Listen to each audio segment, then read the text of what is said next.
Baik, semangat pagi teman-teman semua ya. Kembali saya ingin menyampaikan berbagi informasi ya tentang tema yang kemarin sudah saya sampaikan, yaitu tentang bagaimana kita menyusun atau metode praktis menyusun karya ilmiah. Di bagian 2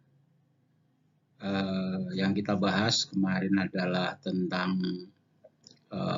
identifikasi masalah dan bagaimana melakukan pembatasan masalah.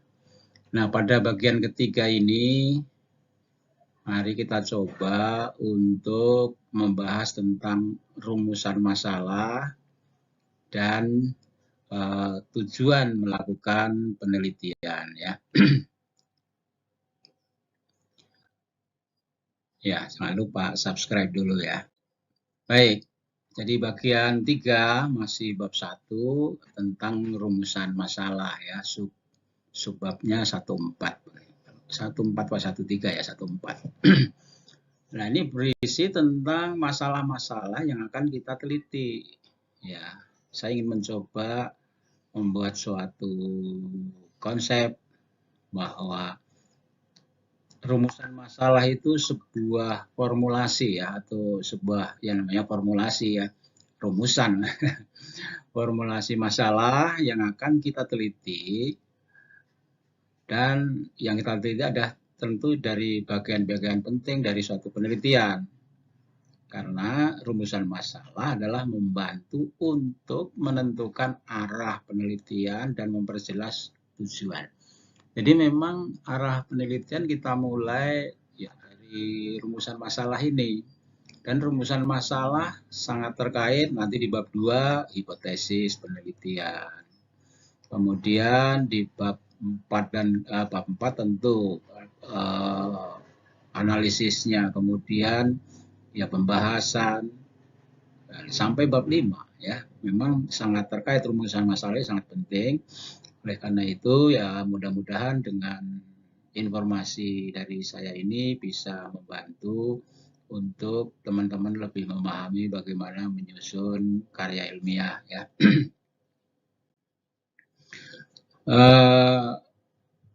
Tentu rumusan masalahnya dua pendapat nih. Jadi berupa pertanyaan singkat, jelas dan padat. Nah, berupa pertanyaan. Ada dari teman-teman yang mengatakan rumusan masalah jangan pakai apa dalam tanda kutip simbol tanda tanya misalnya, apa itu simbol apa ya. Nah, itu ya tergantung ya. Intinya rumusan masalah adalah lebih kita mengarahkan bagaimana formulasi itu bisa kita gali nantinya ya. Jadi berupa pertanyaan singkat, jelas dan padat. Kemudian syarat yang kedua bahwa rumusan masalah itu memberikan arah bagi peneliti. Ya, kemudian yang ketiga mempunyai nilai pertanyaan. Jadi pertanyaan yang dimaksud punya nilai adalah arahnya memang sesuai dengan tema yang kita ambil. Kemudian dibuat dalam kalimat tanya. Nah, ini dua hal yang mungkin berbeda. Saya sangat setuju rumusan masalah adalah dengan kalimat tanya. Hanya mungkin maksudnya di sini contoh dengan kalimat dengan kata bagaimana, tidak usah pakai apa simbol tanda tanya, mungkin maksudnya seperti itu nggak jadi masalah ya. Ini perbedaan yang tidak esensial lah menurut saya ya. Jadi intinya dalam rumusan masalah adalah kita merumuskan apa-apa yang akan kita lakukan dalam melakukan penelitian. Nah, yang kelima, masalah yang kita cari sesuai dengan kemampuan peneliti. Maksudnya tadi di bagian 2 sudah saya sampaikan bahwa kita selaku peneliti memang harus memiliki kompetensi. Kompetensi apa ya? Kompetensi dalam bidang yang akan kita teliti. Nah, makanya di sini masalah yang kita cari adalah sesuai dengan kompetensi atau kemampuan kita selaku peneliti. Nah, kemudian persyaratan berikutnya adalah bahwa rumusan masalah itu harus langsung terarah pada topik pembahasan. Tadi saya katakan ya. Jadi rumusan masalah itu sebelum ke topik pembahasan kan kaitannya nanti dengan bab 2 di hipotesis ya, terutama maksud saya di hipotesis nanti kalau rumusan masalah itu menjadi rumusan masalah verifikatif. Maksudnya begini, jadi nanti membuat rumusan masalah kan kita bagi menjadi 2. Ada rumusan masalah yang mandiri, yaitu masalah menanyakan tentang variabel mandirinya, itu adalah deskriptif. Kemudian kalau rumusan masalah itu berhubungan dengan lebih dari satu variabel, itu namanya adalah rumusan masalah verifikatif. Ya, nanti kita bahas berikutnya ya. Nah, jenis rumusan masalah tadi ya, rumusan masalah deskriptif. Ya, ditulis dalam bentuk kalimat deskriptif, bla bla bla bla bla, variabelnya mandiri tadi sudah saya bahas. Ya. Jadi artinya variabel mandiri itu tanpa membandingkan atau menghubungkan dengan variabel lain. Nah, itu namanya rumusan masalah deskriptif. Nah, sebagai contoh, masih tetap contohnya budaya kerja. Bagaimana budaya kerja yang terjadi di PT yang ribut. Nah, itu adalah bentuk salah satu rumusan masalah deskriptif menanyakan atau ingin menggali tentang hanya satu variabel. Ya, itu. Kemudian rumusan masalah komparatif. Kalau tadi deskriptif ya. Deskriptif tadi, oke. Tadi budaya kerja. Jadi kalau misalnya kita meneliti lebih dari lebih dari satu variabel, misalnya 2 atau 3 variabel atau 4 variabel, maka bisa dengan menggunakan rumusan deskriptif, tapi masing-masing berdiri sendiri variabel tadi atau ditanyakan sendiri. Bagaimana budaya kerja, kalau 3 misalnya, kemudian bagaimana kerja sama tim, bagaimana kinerja, nah itu adalah disebut sebagai rumusan masalah deskriptif. Kemudian yang kedua, kalau rumusan masalah ini kita ingin menanyakan hubungan, pengaruh, sebab akibat dengan variabel lain, itulah yang disebut dengan masalah verifikatif. Ya, verifikatif ini ada yang komparatif, jadi membandingkan satu sama yang lain. Ya, nah, sebagai contoh misalnya, adakah perbedaan budaya kerja yang terjadi antara budaya kerja di PT Angin Ribut dengan budaya di PT Puting Beliung, nah, misalnya seperti itu. Nah, ini membandingkan. Jadi namanya penelitian kita adalah penelitian komparatif. Kemudian yang ketiga, rumusan masalah verifikatif yang itu tentang asosiatif. Jadi di sini kita menanyakan hubungan antara satu variabel dengan variabel lainnya. Ya, contohnya adakah atau seberapa besar? Ya, tergantung, ada yang bilang bagaimana juga boleh, adakah atau seberapa besar juga terserah. Intinya bahwa bentuk pertanyaan di sini adalah ingin mengetahui antara hubungan dari dua variabel. Ya. Jadi kalau hubungan, ini saya lihat kadang-kadang saya membaca walaupun mungkin hanya satu kata, tapi bermakna lain. Contoh umpamanya ini kita ingin mencari tingkat hubungan, tapi pertanyaannya antara variabel satu dengan variabel lain itu pakai kata dan. Padahal yang betul kalau memang kita mencari hubungan itu kalimatnya atau kata-katanya dengan kalimat dengan, kata dengan bukan dan ya. Contoh seperti ini misalnya, adakah atau seberapa besar hubungan budaya kerja dengan ya, bukan dan, dengan kerjasama tim pada PT Angin Ribut, yaitu asosiatif. Yang ketiga, jenis rumusan masalah verifikatif asosiatif itu bisa dibagi menjadi 3. Jadi asosiatif yang bersifat hubungan simetris atau munculnya itu bersamaan, kemudian hubungan sebab akibat atau kausal, dan asosiatif atau hubungan interaktif atau timbal balik. Tadi yang simetris adalah sudah saya contohkan di atas, adakah hubungan antara budaya kerja dengan kerjasama tim? Itu masuk pada rumusan masalah verifikatif yang bersifat simetris. Kemudian kalau kausal atau sebab akibat, adakah pengaruh? Ya, adakah pengaruh budaya kerja dengan peningkatan kerja karyawan? Ya, sorry ini ya mestinya bukan dengan nih, maaf ya. Ini nanti dicoret saja sama teman-teman ya. Jadi adakah pengaruh budaya kerja terhadap ya, terhadap. Kalau pengaruh itu biasanya kalimatnya bukan dengan tapi terhadap. Salah ketik, sorry ya, maaf. Udah tua. Tapi maknanya begitu ya. Jadi adakah pengaruh budaya kerja terhadap ya. Ya, kemudian yang berikutnya adalah contoh berikutnya. Seberapa besar pengaruh budaya kerja ada? Nah, ini simultan. Kalau tadi yang kedua tadi parsial, kalau ini simultan. Jadi dua variabel independen terhadap variabel dependen. Ya, itu tentang rumusan masalah. Ya. Jadi intinya di rumusan masalah ya, teman-teman ya, bahwa rumusan masalah itu bisa kita bagi menjadi dua bagian. Ya. Rumusan masalah deskriptif, kita menanyakan tentang satu variabel mandiri. Kemudian ada rumusan masalah yang bersifat verifikatif, berarti menanyakan dua variabel atau lebih ya. Nah, itu verifikatif. Nah, yang perlu nanti teman-teman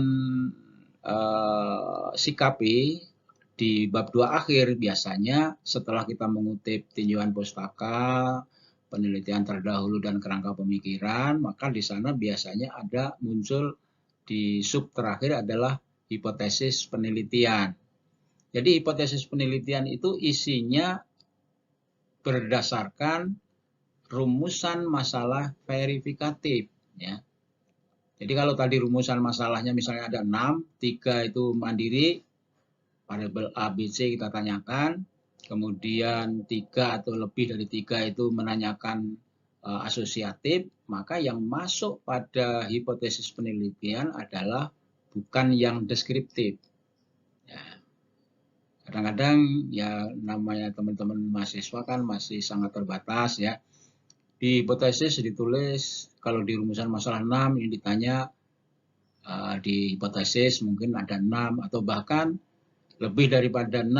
Terus dari mana timbulnya kalau lebih daripada 6? Nah, jadi kalau tadi di rumusan masalah itu kita bagi dua, deskriptif dan verifikatif. Sekali lagi, di bab 2 akhir, sub akhir itu tentang hipotesis penelitian yang kita tanya, yang kita hipotesis, yang kita duga adalah yang verifikatif. Ya, kalau verifikatifnya 3, maka di hipotesis 3.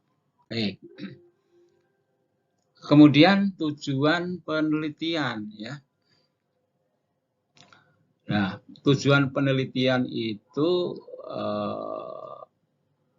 ya bisa deskriptif maupun verifikatif. Kita menjawab. Jadi tujuan penelitian intinya adalah merupakan jawaban ya. Jawaban sementara maksudnya ya. Merupakan jawaban sementara dari hal yang kita rumuskan. Artinya merupakan jawaban sementara dari rumusan masalah. Perlu diperhatikan oleh teman-teman bahwa dalam menulis tujuan penelitian jangan jangan mengabaikan kata-kata yang tidak bermakna artinya. Jadi kita harus menulis dengan kata mengetahui, menganalisis dan menjelaskan. Jadi kata-kata itu sangat bermakna.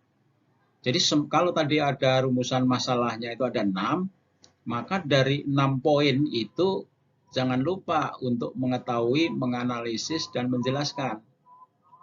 Nah, dan harus runtut, berurutan. Ada kalanya tidak berurutan. Ada mengetahui, menjelaskan, menganalisis. Nah, salah. Ya, jadi maksudnya ini makanya bermakna begini. Untuk mengetahui, maksudnya kita selaku peneliti kan menggali dulu, mencari data dulu, ya kan, mengetahui apakah itu kuanti, apa kualitatif, tetap kita harus mengetahui dulu tentang data yang akan kita teliti terkait dengan variabel. Kemudian setelah mengetahui kan kita harus menganalisis, tugas kita menganalisis. Nah setelah menganalisis maka kita menjelaskan. Jadi harus berurutan ini, kadang-kadang ada teman-teman yang 3 kata ini tidak berurutan, harus berurutan karena mempunyai makna juga yang berurutan. Pertama kita ketahui dulu, kemudian kita setelah tahu kita analisis, setelah kita analisis hasilnya apa, kita jelaskan.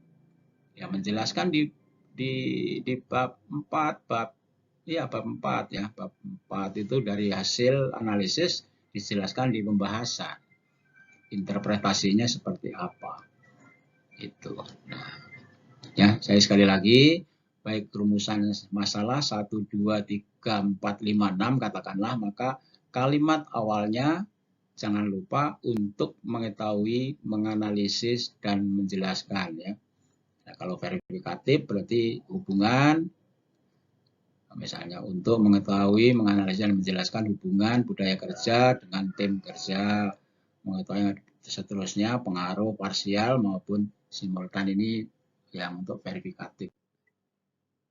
Sama yang untuk deskriptif juga sama. Jadi kalimat awalnya untuk mengetahui, menganalisis, dan menjelaskan.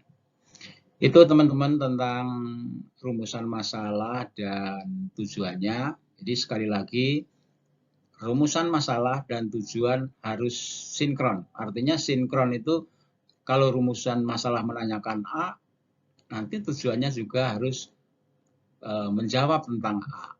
Jadi jawaban sementaranya A.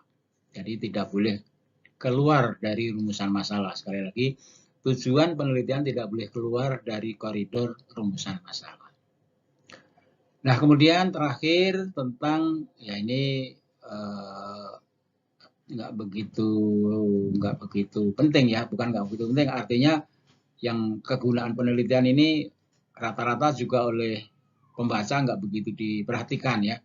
Hanya sifatnya naratif. Jadi kegunaan tentu kegunaan bagi peneliti, bagi institusi peneliti, bagi institusi yang diteliti, dan mungkin bagi pihak lain yang berkepentingan ya, yaitu tentang kegunaan penelitian. Jadi tidak begitu banyak diperhatikan dalam hal ini.